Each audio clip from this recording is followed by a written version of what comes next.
সবাইকে নমস্কার। আজকে আমি আছি কৌশল এবং আজকে আপনাদের আমি কিছু শ্রী রামকৃষ্ণ পরমহংসদেবের কিছু আপনাদের বাণী শোনাবো এবং সেই বাণীগুলো আপনারা শ্রবণ করবেন, কিছু অবশ্যই বোঝা যাবে। শ্রী রামকৃষ্ণ পরমহংসদেব কি বলেছেন?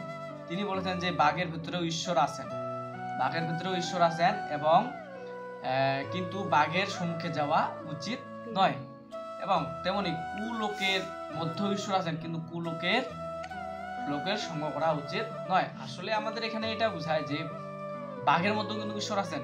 তিনি বলতেছেন বাঘের মধ্যে যে ঈশ্বর আছেন, কিন্তু বাঘের সম্মুখে যাওয়া উচিত নয়, কারণ তিনি একজন কি করেন, বাঘ কি করেন অবশ্যই সবাই জানেন যে একটা রয়্যাল বেঙ্গল টাইগারের সামনে যদি যান, আপনাকে কি করবে? আপনাকে কি ধরে কি করবে? খেয়ে ফেলবে। কিন্তু এখন সেরকম হচ্ছে অর্থাৎ কুলোক বলতে বুঝেছে এখানে খারাপ ব্যক্তির সঙ্গ করা যাবে না। যেমন একটা কথা আছে, ভাব সম্প্রসারণ থেকে বলা হয়, যেমন যে ভাব সম্প্রসারণ সবাই পড়েছেন, বাংলা দ্বিতীয় যে সাবজেক্টটি আছে, যে সঙ্গদোষে লোহা ভাসে, একটা ভাব সম্প্রসারণ আছে। আসলে সঙ্গদোষে লোহা ভাসে। আপনি একজন প্রকৃত ভালো মানুষ, একজন যদি খারাপ লোকের সঙ্গ করেন, অর্থাৎ নেশা বা যে কোনো কিছু খায়, তার যদি সঙ্গ করেন আপনি ভালো, কিন্তু তার সাথে বেরাও আপনি খারাপ হবেন। আসলে সঙ্গদোষে লোহা ভাসে, এটা আপনারা সবাই জানেন, সেই ভাষাটা আপনারা জানেন। যে পরমহংসদেব যেটা বললেন যে বাঘের কাছেও ঈশ্বর আছেন, কিন্তু তার কাছে যেতে দেয় নেই, সেরকম খারাপ লোক আছেন, তাদের কাছে যাওয়া যাবে না, তিনি নিজেই বলেছেন।